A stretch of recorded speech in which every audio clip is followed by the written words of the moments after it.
Tefl-Dude. He is the Tefl-Dude. He is the Tefl-Dude.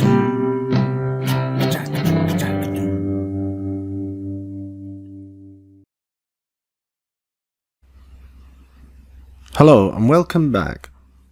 This is part 2 where we're going to look at PDF Xchange Viewer and PDF Xchange Editor, both installation versions and portable versions.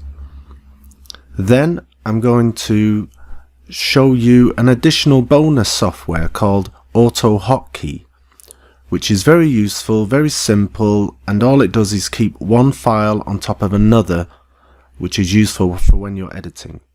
Finally, I'll show you PDF Annotator, which is an amazing PDF editor, but more so it's useful for those who are studying.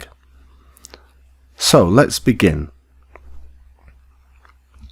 I'm going to open the PDF Viewer, which I've downloaded from this website. So here is the PDF Xchange Viewer, and you can download it here for free.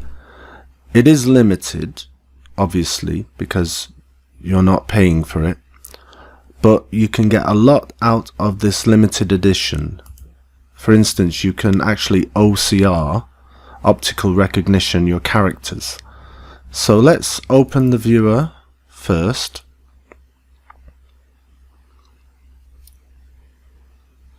And what I particularly like about this viewer is that you can actually just drag documents into it. So if I want to just open this document, I just drag it into it. And similar to the Adobe Acrobat DC, you have all the same functionalities, but here a lot of the functions are already waiting for you. For instance, the double page view and the tools. Well, let's make it just larger for now. And so you can see here I can make the tool fit one page, and I can make it fit the width of the page, or this is the width of the page, and one page, and then I can make it 2 page. I really love the interactivity of this. Now when we begin, let's start on the 1 page width. Now the 3 tools we used in Acrobat DC are here, but they are in fact hidden.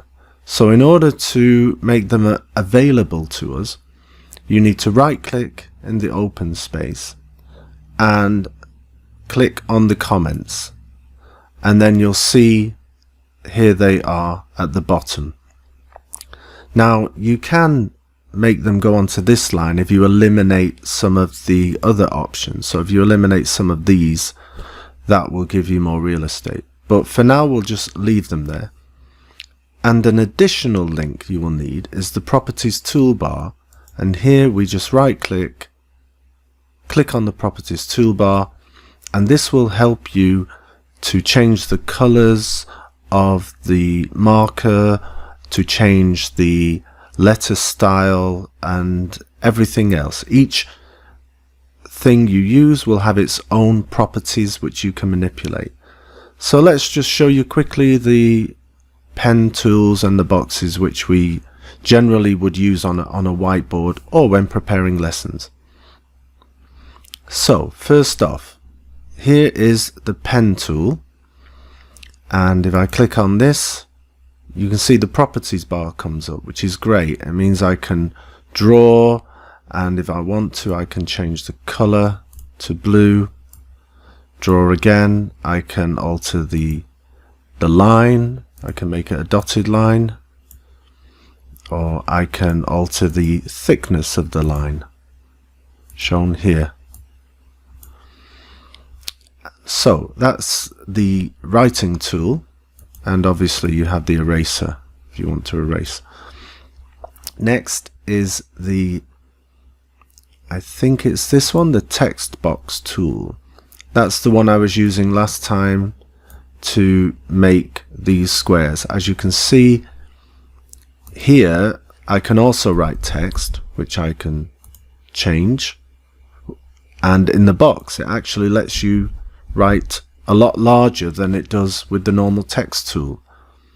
What I mean by that is if we go to the normal input text, let's just find out where that is. The typewriter tool, that's what it's called. So in the typewriter tool, where I can write, you can see if I double click in there, I can also go to a larger size, which seems to be better than the Acrobat DC, which only allows you 24 point. So here I can go 48 point, and then when I use the hand tool, I can move this to a different location, change the font to my favorite, which is Segovia writing. You can see here Segovia script, which is nice, and usually change it to a different color, blue. So there's a bonus there. Next are the line tools, which you have available, and you'll note here also you can change the color, the thickness, etc. Automatically it's staying. You can see as I draw it, it says keep tool selected. So now you can't really change this while you're on the paper. So what you need to do is actually click back onto the arrow, and then you can untick it or tick it. So if I do one arrow, now I'm back to the hand tool. And that's the same for all the other things you use. For instance, the pen tool, it says keep tool selected. You can undo that if you wish to, but it's easier just to move back to the hand tool. So those are my three favorites. Now, one extra thing I would like to show you is the ability to make a new PDF document and to paste some of this material in it. So I'm going to move to, let's say there's a song and I want to print out the song and give it to the children so they have a copy to take home. So what you can do is go to File, open New Document, and you'll have a warning here that normally it's only for the Pro version. So here you can choose the size, and you can choose landscape or portrait. So that's all we need. Let's just click OK. And here's the warning. The feature is only with the Pro version, and what will happen is you'll have two small logos in the top corner of your paper when you print it out. So this is not much of a bother, and we can hide those logos anyway. So let's say yes. Now you can't see it, but two logos will appear here and here. So for now, what I want to do, I'm just going to zoom out to see the size of the paper, and what I want to do is copy this text. So I go to the camera, I'm looking for the camera function, here it is, snapshot tool. So I can take a snapshot of this area, and you hear the click. And when I go here, make sure you go back onto the hand tool, click on the hand tool, right click and select paste. And now, oh, I'm left with the word Bob there. Oh no, I'm not. And now you have this text which you can make smaller or bigger. If I wanted to, I could make it the size of the page, which is nice. Or I could make two copies. So I could make another copy here, right click paste, and another copy here, and make it smaller so that they fit nicely. And actually, yeah, this should be fine. And what they mean will happen is when I print it out, there will be two logos here. So what we can do is, let's press save, and I'll show you what it looks like. So in my documents, we'll call it Xchange 1, and we'll save it. And automatically you can see these two logos that have come up. But now what I can do, if you remember, we had this ability to hide things with the, not with the typewriter, with the text box tool. So I'm going to go on the text box tool and make a box here, because I don't want to waste ink, like I said. And before I make the second box, I just want to change the properties. So remember, it's no good clicking on the box. You have to click on the actual icon that makes the tool. And here I can select 0 point. And when I click that, you'll see that there is, so now there is no red border. However, I will have to change this one, so I'm going to go back to the hand tool, click on this and change it here, 0 point, and there it is. So now that is in the properties, so you can see it's hidden. I can save it, and now if I close out of it just to check, let's open it with a different PDF. Let's say the Adobe DC. Go to my documents. I'm going to open it with the Acrobat, and you can see that the text box are there, as you can see, but at least I'm not printing them out.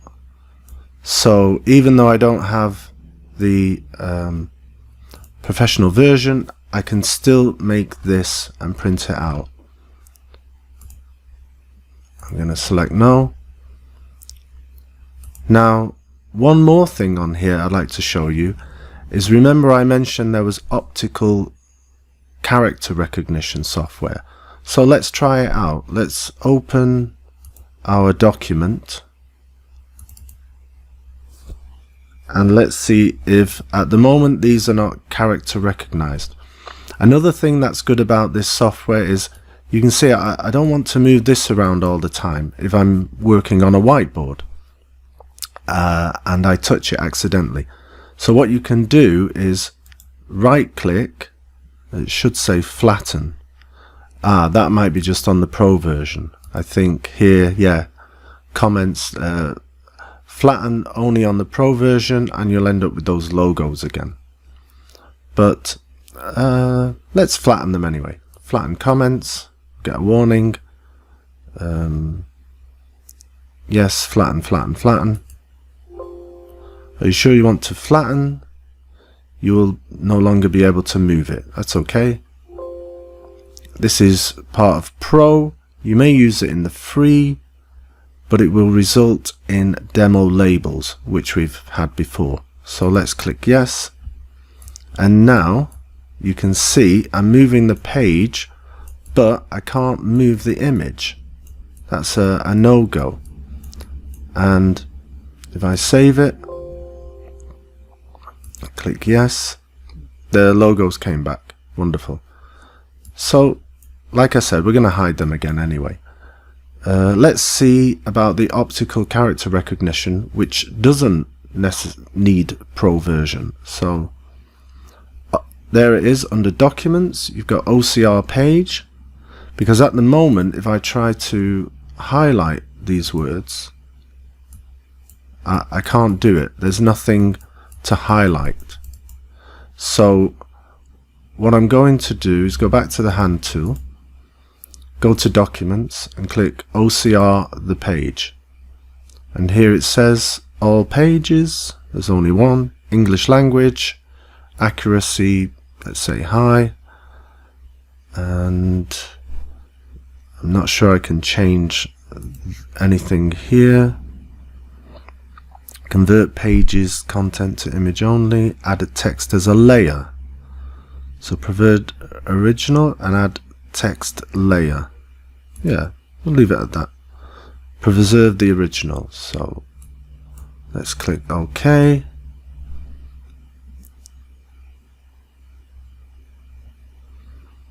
And we'll just wait a minute. Okay, so it says it's done. Let's see if that's true. Let's see if we can highlight any of these letters again. Ta-da! And now I can highlight the letters. Remember, you can also use, I think it's this tool here. It's the select tool, where I can select vocabulary. I can select the text that I've made, and I can copy it to the clipboard and paste it in another place. So once again, I'll go to this tool, highlight these boxes which I don't want,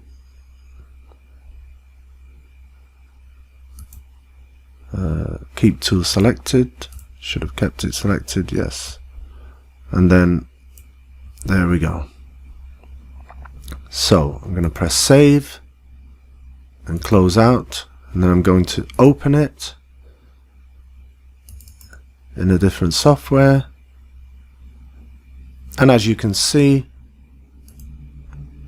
I have my characters recognized. I can even use this one to highlight the characters, and it's all good. Now I'm going to show you, let's move out of this. So that's the version that you can download from that particular website without paying for it. It's a free version. It probably does all that you need. However, like I said, you may be in a school or a company where they don't have this version of the PDF reader, and in your place of work you may not be allowed to download and install it. So there is a portable version. I just want to show you quickly. So here's the portable version, PDF Xchange Viewer Portable, and as it's free, that's fine.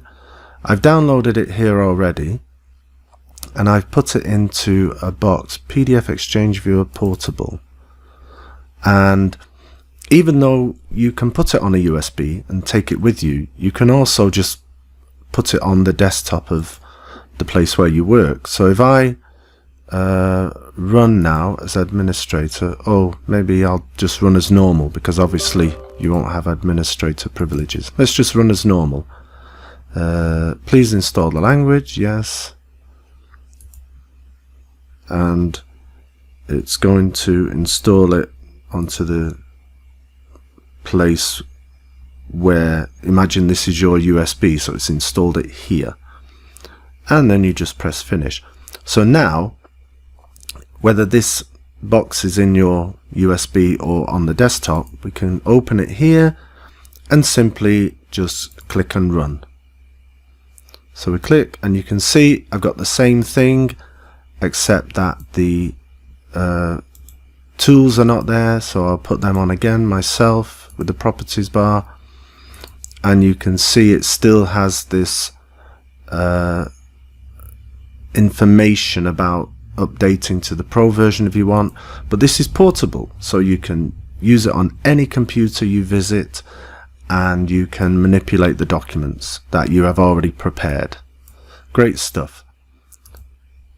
Now let's look at another version, which is the PDF Xchange Editor version, and here you can see the price is very cheap. It's €35 and you get 12 months maintenance.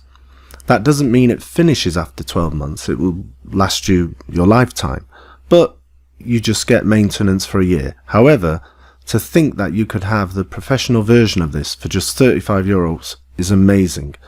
It's so cheap compared to Adobe Acrobat, which is like €15 a month maybe, and maybe over €250 to buy it outright. So there you have insights into the PDF Xchange Viewer, which I think is amazing because you can make new documents and paste in your content as you like. Now, just before we move into the PDF Annotator, I want to alert you to a great piece of software, and it's just handy for using when you need to edit documents or work with a whiteboard, and it's called Autohotkey. Now I'm just going to install it. There are many things you can do with Autohotkey. You can make keys that do specific functions, but there's only one function that I really need when using this Autohotkey, and that's the function that allows one image or one, let's say, tab, for instance this box, to remain on top of the other.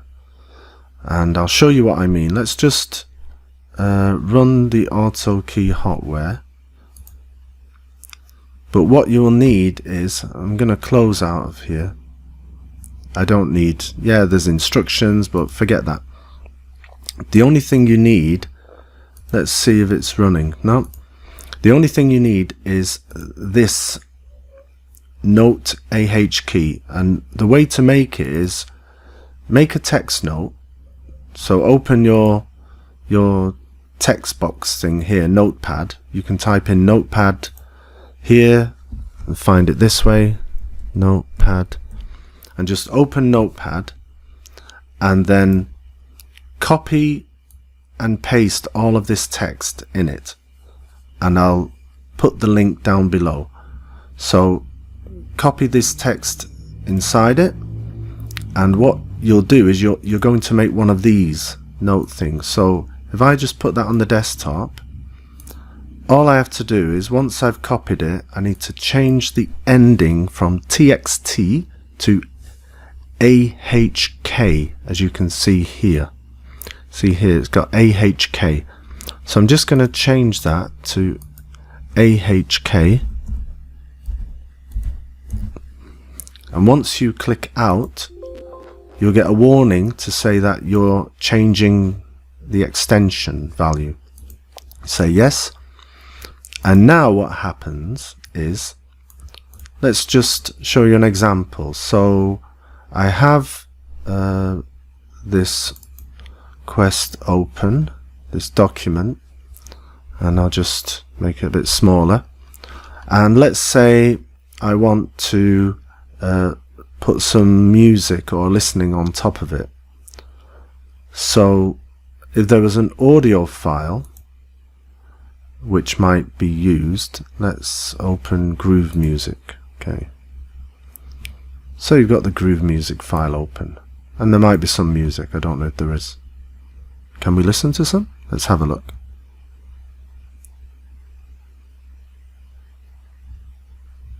Okay, they're setting things up. Now I normally don't use Groove Music. I much prefer to use Windows Media Player, and I'll show you how to use that instead. So imagine you're listening to music and you want this to stay on top. You've got some sounds going on. Well, as soon as I click here, it disappears, and then I have to go back here to bring it up again. Click here, disappears. What you can do with this software is you double click and a green window here appears with H, and now if I click on the Groove Music tab here and I press Control Space Bar, which I've done, now you can see it's remained on top, and it's really great if you want to do some editing, pasting and copying, but you don't want to keep switching between two windows. And it's also useful when you're using the whiteboard. If you have some audio playing, you can, with your pen, you can press stop, move it up, move it back without having to run to the computer. So as you can see, I just click on it again, press Control and space, and then it's gone. Now on that note, I just want to remind you that there is the Windows Media Player here, and in order to get it running, you will have to install it and such, but you will have things missing. For instance, this view, originally you won't have the menu bar, and you do need the menu bar. So let's go to View, Show Menu Bar, because there's one setting you need to change, and that is when you rip music, it's automatically on Windows Media Audio, and you need to change it to MP3 and click Eject CD, Apply. And I prefer this window because it's a lot smaller, so if an audio file is playing, I can move the screen. Again, I will press Control Space, and now I can move the text, listen to the audio, press play, etc. So that's my introduction to the Autohotkey feature. Great feature. Let's now move on to the final PDF software I have, and that's PDF Annotator. Now I'm just going to double click PDF Annotator, and like PDF Exchange, we should be able to just drag a document into it.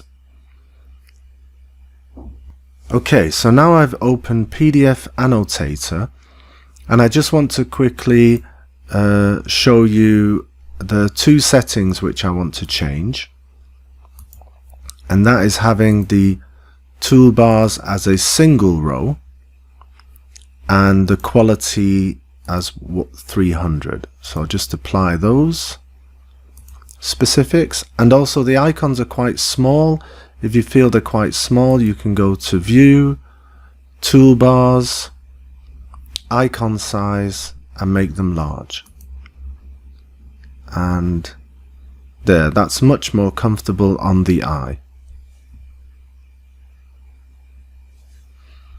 Now I'm going to drag in the document, and this is one I've been working when I've been studying, and as you can see, you can just drag documents in, and you'll notice here I've got, let's put it on 2-page view. You'll notice I've done lots of highlighting, lots of writing, and I've done all this editing with a Surface Pro 3. And it's an amazing tool. If you can get any tablet that has a pen that will allow this software on it, this software is amazing, because at school I used to highlight in different colors, and different colors would focus on different parts of my essay, or different paragraphs, or different information I want, and I used to write them out separately again with highlights once I'd highlighted them all. Now this saves you the job of doing that. You can literally highlight, give different highlight meanings to the things you highlight, and then you can group them together on one sheet of paper. So instead of having to look through pieces and pieces of paper, if you have the book on PDF, and I will be making a video to show you how to make any book into PDF. Here's the trick. You go to this part here, and you'll see there are two icons. There's a refresh, and there's this button here, edit the filter. So this will now edit my filter, and what I can do is I can say, well, actually I'd like to just print everything I've highlighted in yellow. At the moment it's going to print the marker, the image, the arrow, and everything. So let's say I do want to print all that. Well, okay, let's do that. Let's just print everything we've ever highlighted. I'll select OK, and here is the magic happening. Print list. So now I want to print everything I've highlighted, but I want to print it to the PDF Annotator. And I'm going to click OK.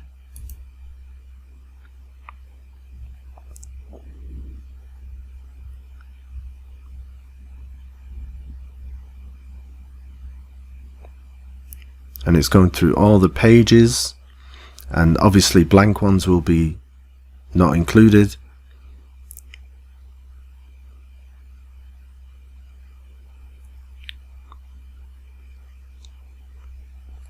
And I will open it as a new document so that I can print it. And here you can see, let's make it one page and make it fit, so you can see all the highlights I've made on different paper, on different pages, sorry. And if we look more closely, you can also see that it says, well, this annotation was taken from page 13. So if there was anything like a quotation of somebody you wanted to include in an essay, you could have that quotation and you would know where that quotation came from. You can say, okay, this written for purposes of language, I want to quote that from the author, that was on page 15. Obviously the pages will need to be connected here as well, that you would need to be on the right page, and there is a way to change that so that these pages match the page of the book, but I can show you that in another video. So let's do what I said I was going to do before. I could do refresh, but normally nothing happens. So what you have to do, unfortunately, I'm just going to discard this document. If I do refresh here, it is actually normally you'd have to exit out the document and go in again in order to use the edit filter. So let's close out of it, and then I'm going to close out of this and open it up again. Let's just open, see if it remembers. I'll go to File, Open, the semantics, there we go. And if I click on this yellow icon, it gives me the filter options again. So this time I don't want the pen, I just want the marker. Don't want any arrows or any images, and I don't want all the colors. I'll select none. I just want the yellow. So I'm just selecting the yellow, click OK, go back here, select print list, print PDF Annotator, click OK.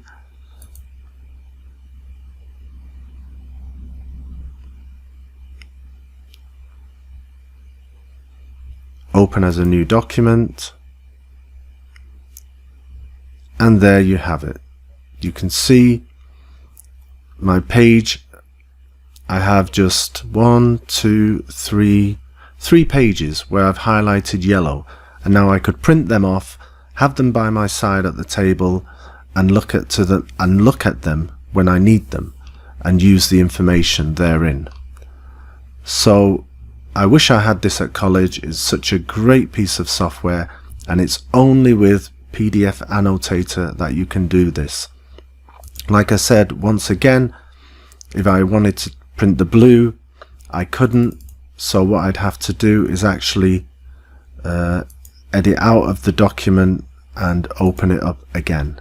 So reopen it up, and then now I could filter the blue and do print what it is I want to print. So just like all the other software that is available on PDF, with this you can annotate different colors. You've got the highlighter to annotate a highlighter, but if you write something in the comment box, I will do an extra video showing you more features within this book. Plus, like PDF Exchange, it has the ability to give you a new document, but instead of just a blank page, you can actually have lines on your page. So sometimes when I want students to write, I'll pick this one, and then I'll have a line page document, and then maybe paste something in, and that was the text I pasted in before. But I want to show you one little trick, and it's about pasting in an image which you can then make into a PNG file. It's a really amazing trick. Let's open up this book. Like I say, you drag it in, you open it up, and I'm going to simply copy some of these pictures. So let's say I copy this picture of the person with the hair. So I go to, both the tools have a camera. So here we have a camera, take a snapshot. Okay, copy to clipboard, and then I'll go to my new file and Control V, which is paste, and paste it in. And now the good thing about this is you can right click the image and edit the image. And here I can actually remove the background with the tolerance. So if I click on the blue, I could make the tolerance higher and just make sure I get all of the blue. And then I'm left with a nice, let's get rid of that. I'm just left with the image, like a PNG file, of this guy's head. Now I can save it as a PNG, you know.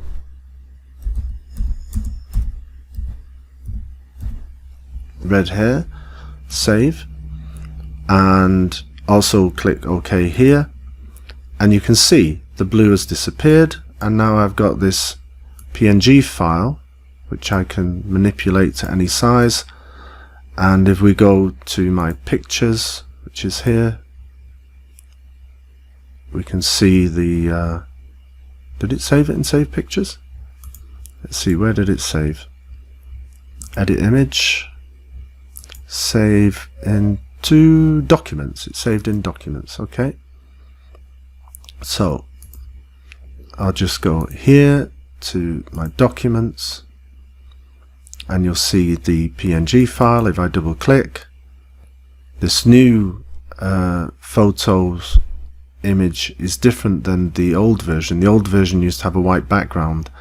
This one gives you a black background, so you can see that it is actually a PNG file. So that's quite cool. So there you have it. Okay, so that's that. Now this PDF annotator would cost you about €70, but for my money it's worth it because of the functionality of the ability to highlight things and print whatever it is you highlighted. Also the ability to make new documents from lined paper to graph paper to lots of different sorts of paper, and also the ability to make a PNG file, which is fantastic. So there's a little in-depth insight into PDF Exchange and PDF Annotator. My favorite being Annotator, though it is twice the price of Exchange. Over to video 3. Don't forget to share. Click the link below if you want to subscribe.